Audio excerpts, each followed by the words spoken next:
In math, the third graders learned another strategy or property of multiplication.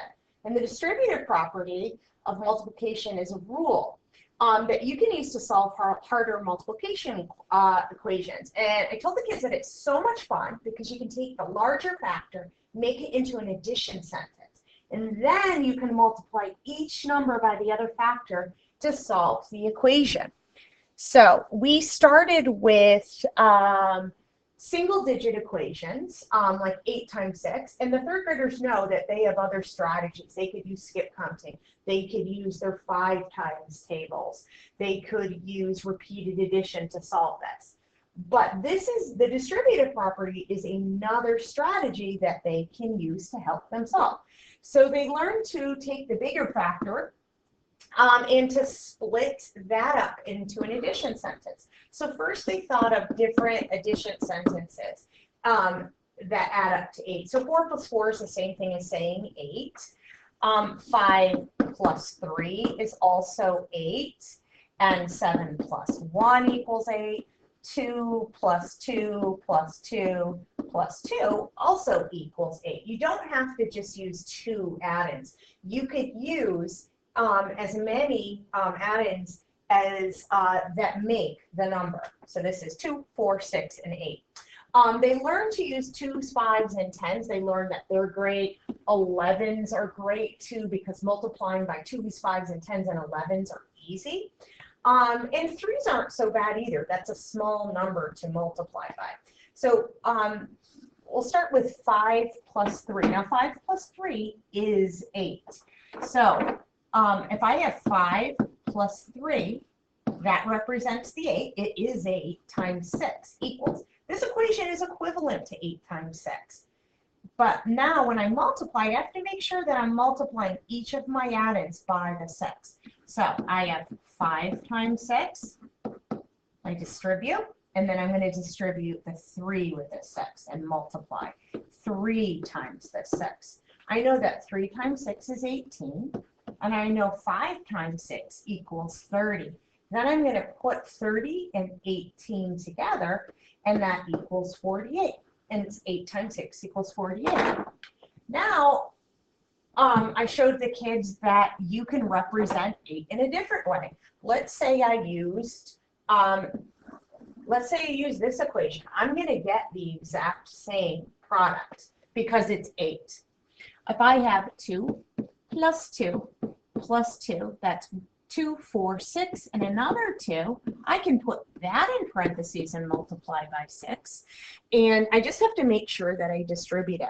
And so I have 2 times 6 plus another 2 times 6 plus another 2 times 6 and plus my final 2 times 6.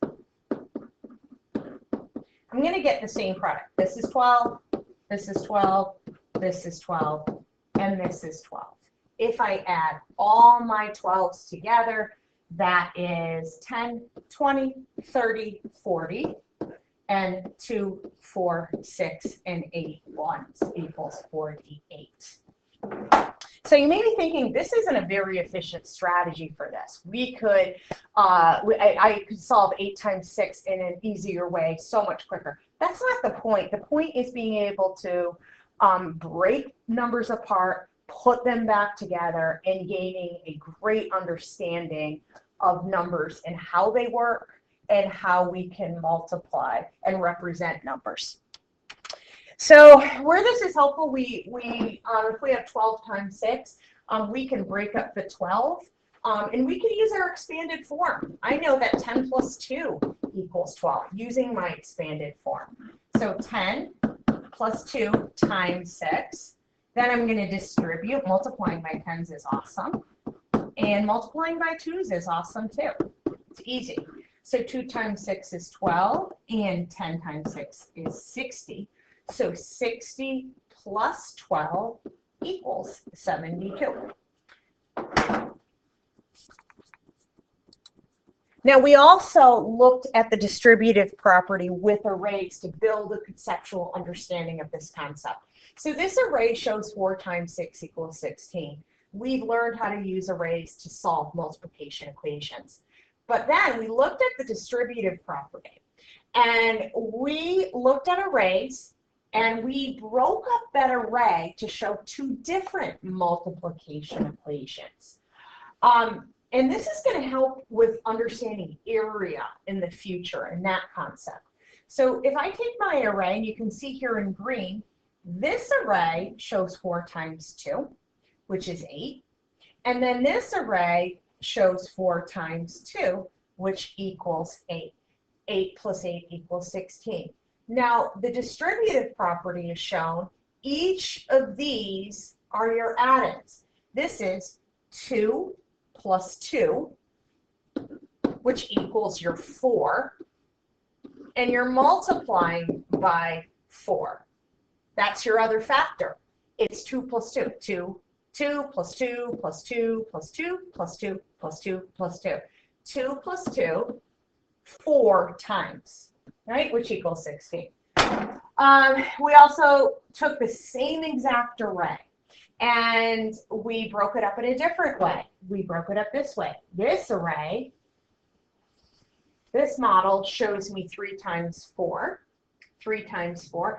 And then this model in green here shows me 1 times 4. And so this is the same as saying 3 plus 1, which is 4 times 4. That is showing the distributive property. So 12 plus 4 equals 16, and you get the same product.